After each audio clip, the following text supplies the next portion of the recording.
við höldum áfram með föstudagsþáttinn. Við ætlum að vinda okkur yfir í aðeins aðra sálma. Björn Grétar Baldursson hefur vakið mikla athygli á samfélagsmiðlum á Instagram fyrir pappalífið. Hann hingað kominn til þess að segja okkur betur frá því og með honum Iðunn, ekki satt. Jú. Því feðginin bara komið, það nú ekki margir 9 mánaða sem hafa afrekað það að mæta í sjónvarpssal. Halló! Nei, hún byrjar þetta ung. Já. Pappalífið, hvernig kom þetta til að þú ákvaðst að byrja á þessu? Herðu, þetta í raun og veru svona, já, við byrjum á þessu að ég fór í viðtal, í podcastviðtal við Andreu Eyland, sem sér þættina Kviknar og með podcast líka við það. Við tókum spjall og ég fekk svo skemmtileg og jákvæð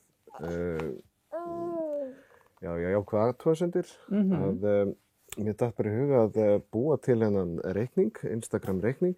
Já. Og aðeins bara fjalla bara þessa vegferð sem ég hef farið á milli barna, í raun og veru hvernig ég náð að þroskast og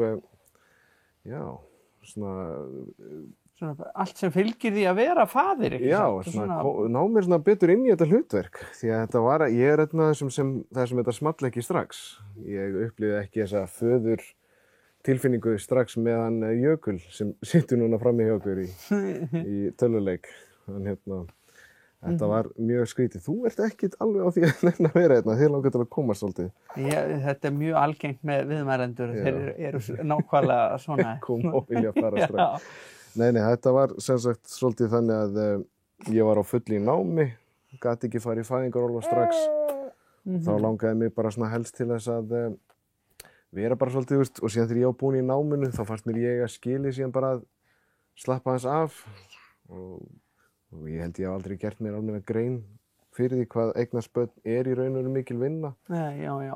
Fæðingarorlof ein mesta lygi sem hefur verið sett við í mannskapinn, Já, fæðingarþrældómur væri kannski. Þetta bara fæðingarvinna eiginlega, Þetta bara, því að þetta bara full vinna að vera með. Ég er einn af sem hélt að eignast barn, þá geti ég bara verið í mínu orlofi í PlayStation og horft á sjónvarpi og meðan það myndi bara sofa. Já. Það fylgir þessu svo mikil vinna, svo margt sem maður ekki þetta er ekki í hug að þurfa að kynna sér. Og þú einmitt vakið töluvert mikla athygli fyrir það einmitt að vera óhræddur að tala svo marga svona hluti sem fólk kannski almennt ekki að ræða mikið. Nei, það nefnilega eiginlega held ég það sem klikkar rosalega mikið hjá pörum sem eru að eignast barn að samtali hverfur. Það sem þarf að ræða bara er bara þetta sem sagt að eins og allt það sem fylgir í því að samfélagi gerir strax kröfur á því að mæður séu bara með þetta á hreinu. Það eiga að vita hvað börnin þurfa, föt, uppeldið, þrifin. Það bara gert ráð fyrir því að þú verður móðir, þá þetta bara hlutverk sem þú þarft að gegna. Á meðan svona kallinn á bara að koma þarna og vera til staðar og við reynum að gera það sem móðirinn segir. En þá þú allt í einu orðin auka álag ofan á það. Þá þarf hann að verkefnastýra heimilinu og þér. Og þegar ég loksins áttaði mig á því, þá fattaði ég hvað það væri í raun og veru alveg gríðarlega ósanngjarnt. Já.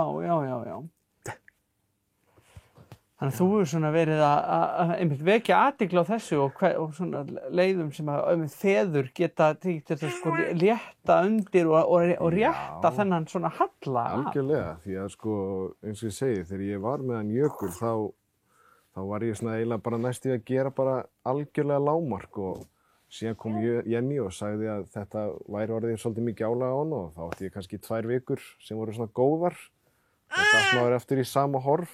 Maður áttaði sig bara raun og veru ekki almennilega á því hversu mikið álag það að vera með börn þegar ég raun og veru, Jenny verður rosalega lasin, fær lúnabólgu og bara svona kalda, bara verður alveg svakalega lasin og ég þurfti þá í raun og veru að stíga þess upp, sjá heimilið og vera bara, því ég þurfti að hugsa þrif, ég þurfti að sjá hvað væri að fara í leikskólan, ég þurfti að hugsa fötin, ég þurfti að bara í raun og veru sjá þetta allt saman og þá áttaði ég mig á því hvað í raun og veru að sjá börn að sjá hvernig þið í dag, ég þarf líka að hugsa út hvernig vikan á eftir að leggjast. Já.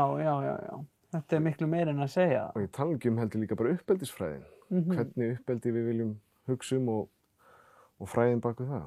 Já, einmitt, af því að það þarf að hugsa út í það. Það er ekki nóg að bara bregðast alltaf við, heldur það að setja einhverja stefnu. Við fórum á námskeið í alveg stólur með hvað hann heitir, hún með reikningin Respectful Mom á Instagram með stór fylgjandi hópur þar og hún kennir eitthvað sem heitir RAI og þetta í raun og veru bara uppeldi með virðingu og að taka allt í raun og veru, þetta næstu bara taka allt með ró.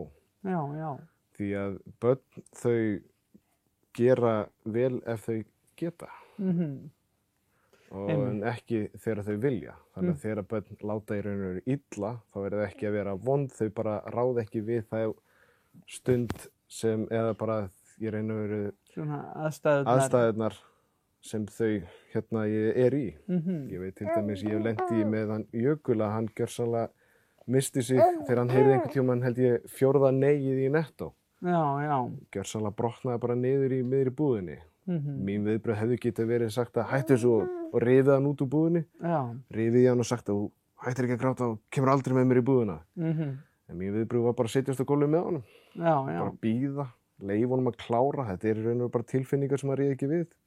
Koma þessu út og þegar hann var tilbúinn þá fekk hann bara knús og við gátum bara haldið áfram í búðinni eins og ekkert var. Já, fólk horfði á mig. Maður fekk tilfinningarna eins og fólk væri bara hann ræður ekkert við barnið. Ég held ég hef verið að ráða við það bara eins vel og hægt var. Já, akkurat. Þannig að það stundum þarf að hugsa svona svolítið út fyrir kassan. Já.